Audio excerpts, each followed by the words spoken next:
All right, here we go again. So, a couple things.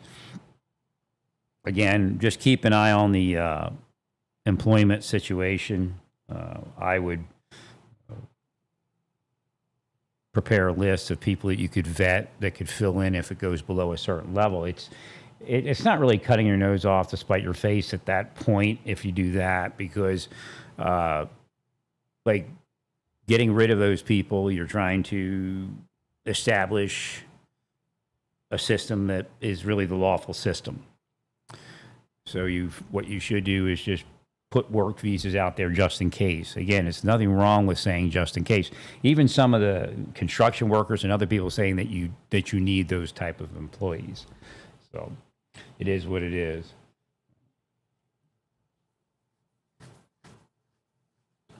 So again, the idea is that there was never a promise to anybody that puts in an amnesty or any other type of impromptu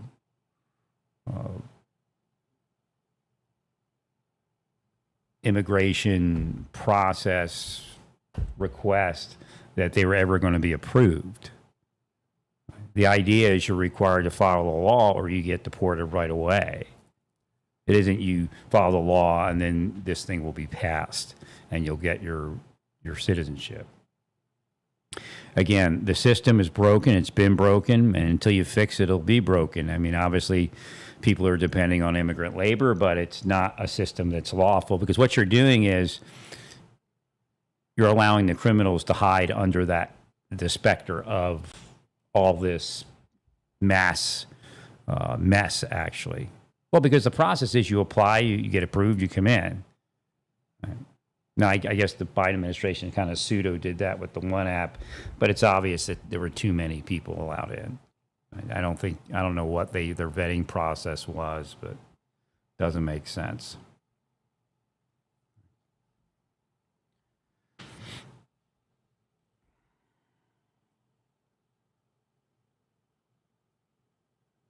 There might not be a need for all those people because economies theoretically will slow down, which could forestall any type of inflation from tariff. It may just be like a trade-off where the economy slows down and there's a drop in prices from that, or at least stagnant prices, and then there'll be like a small increase from tariffs.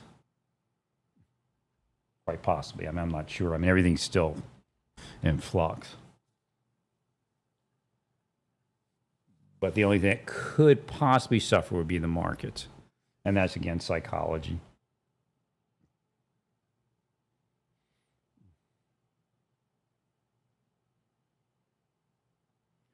I'm sorry.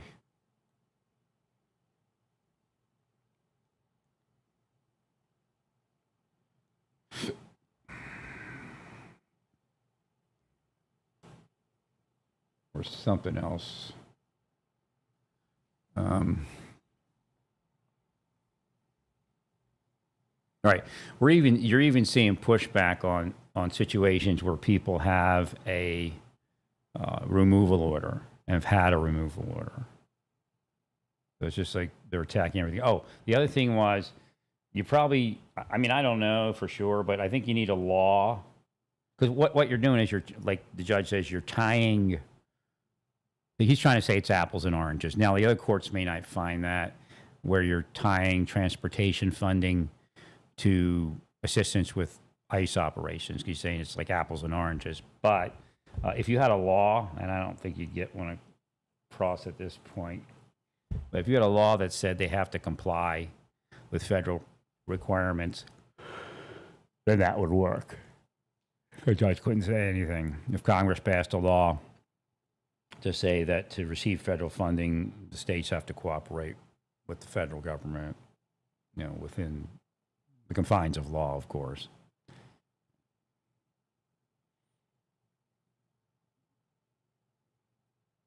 But again, another judge might find that it's your discretion. But I think Congress already allotted the monies that you're speaking about, so that's where it comes into an issue comes into play. Again, the apples oranges argument that the judge is using probably isn't necessary and might actually be flawed.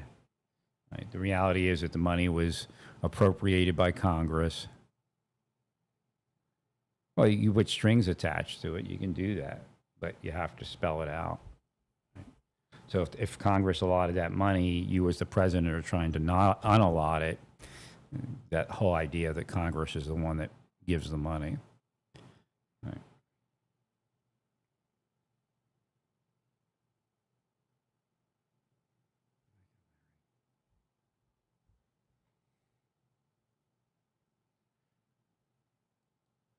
I'm not sure when we went out on Colorado, but it sounds like they weren't allowing ICE sufficient time to pick up the inmates, which does happen. So, well, there's one of two things. They're not calling ICE early enough, or ICE is just not able to pick them up in the time frame that they're supposed to. So you have to work something out there. Right. Well, I mean, if you let somebody go and then, say, well, ICE wasn't here when we needed them here or something. I mean, I'm not sure what's going on there, but I'm sure there's something to it that could be fixed.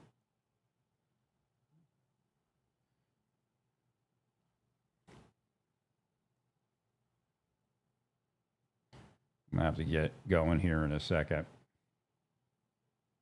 So I had ordered a Microsoft Surface Pro 7 Plus. I didn't realize it had like slow ports. I thought it had like the faster ports, which I may not need anyway. But I got this thought, which I should have got before I ordered it, was obsolescence. When is it going to be obsolete? It only has like another year and a half of support. And I mean, it's cheap enough, but I was like, yeah, do I really feel like entering into all of that? I spend a little bit more money, I get something newer maybe, but I'm not sure yet.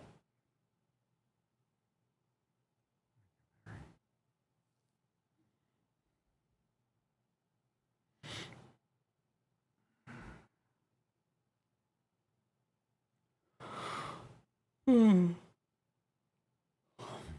got some physical therapy today. Having trouble getting back to massage. They're definitely up on negativity and blocking. Nothing's making sense. All right. Well, I'd like to just, I was trying to get the iOS stuff, but it just doesn't seem like it's, Windows is probably the only thing that has a portable thing that does what I need done. Because then I have the use of OBS and all the other stuff too. Right. I definitely won't be walking with it, but I get at least. And then again, having the 4-year warranty. At this point, I have an old desktop that I built like a gamer system back then on a Ryzen, like the original Ryzen processor, just about. But yeah, it's no good. And if this thing goes, I don't have any warranty with it. It's already got the touchscreen's gone. So when you buy that, you can buy like a 4-year warranty and get it taken care of for 4 years, right? I think the support for that one's like 3.5 years or something. They stopped building drivers and stuff. It's like crazy. I mean, with the new, the way Windows keeps changing and, the updates, it'll soon fail probably. I mean, I don't know. Well, the problem is the brand new ones don't run the old apps and won't run all native apps, and, a lot of audio and stuff and video is kind of a complex operation.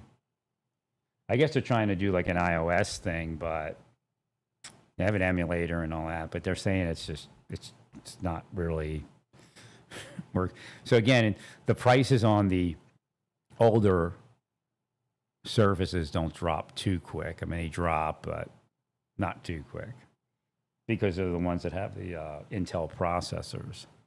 If you're looking for mobility and length of battery, the newer ones are better, but the processors are That's why I never bought the cellular optioned Surface, because it was the what they call the ARM processor. Right? I mean, eventually, I imagine everything will be required to run on that. I think that's what they're trying to force.